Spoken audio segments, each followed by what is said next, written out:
বরগুনার তালতলী থানাধীন সোবাহানপাড়া গ্রামে জমিজমা সংক্রান্ত বিরোধের জেরে কুলসুম বেগম নামের এক নারীকে পিটিয়ে গুরুতর জখম করেছে বলে অভিযোগ পাওয়া গেছে। আহত কুলসুম বেগম সোবাহানপাড়া গ্রামের আবু সালেহ মিয়ার স্ত্রী। গত বৃহস্পতিবার বিকেল 5টায় এ হামলার ঘটনা ঘটে। বর্তমানে আহত কুলসুম বরিশাল শের-ই-বাংলা মেডিকেল কলেজ হাসপাতালের অর্থোপেডিক ওয়ার্ডে চিকিৎসাধীন রয়েছে। আমার ঠিকানা থানা তালতলী, গ্রাম সুবান। গ্রাম কোনটা? গ্রাম সুবানপাড়া। এখানে ভর্তি হয়েছেন কেন? এখানে ভর্তি হয়েছি, আমার মারধর করছে আমার বাড়ির পাশে। আমার মার 3 কেরা জমি ছিল, এই জমি নিয়ে দ্বন্দ্ব। জমি তো দখল দিতে আইছে মালিকের, আমি মালিকের বাধা দিছি, খারাইয়ে আমার পিটাইছে, হাত ভেঙে গেছে। আপনার জমি নিয়ে বিরোধ, আপনার জমির মাটি কাটে, জি সেটা বাধা দিয়েছেন, জি। এই মারধর করছে। তার সাথে বিরোধ? বিরোধ পাশে খলিল আছে, খলিলের সাথে। কতটুক জমি নিয়ে বিরোধ? 3 কাঠা জমি নিয়ে। 3 কাঠা জমি। কতদিন যাবত বিরোধ?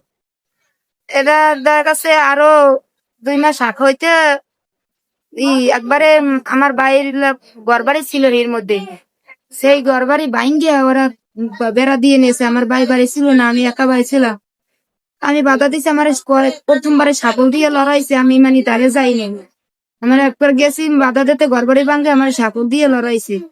তারপর আমি দূরে দূরে রয়েছি। তারপর আমার বাইরে ভাঙ্গে চুরি আমাকে ঘর বাড়ি ফালাই দিয়ে তারা মামলা দিয়েছে, মিথ্যে মামলা দিছে। পর আমার ভাই চট্টগ্রাম ছিল, সে বাড়ি এদের এই অবস্থা। এবার পরে আইনের এই মামলা দিছে কবে? এই মামলা দিয়েছে আর মনে হয় 2 মাস হয়েছে। 2 মাস আগে। আচ্ছা, মারছে কে কে, তাদের নাম বলেন। মারছে আমার খলিল, খলিলের বউ, খলিলের ছেলে। নাম বলেন সবার। খলিল আর ছেলের না, আর ছেলে আছে রেজাউ, তার স্ত্রী রাবেয়া। কি দিয়ে মারছে আপনারা? আমারে মারছে লাঠি দিয়া, আবার ওই মারিক আছে সেই ওরা দিয়া পিটাইছিল ডাইরেক্ট। ওরা একুরা মারি ডান হাত ভাঙছে আপনার? হ্যাঁ, ডাইন হাতের এই দুই আঙ্গুল আচ্ছা, ভাঙছে। এই ঘটনার পর থানায় গেছিলেন? জি, আমি থানায় দেখাই আছি। এখন কি চান আপনি? আমি চাই আমার দ্রুত বিচার চাই আমার।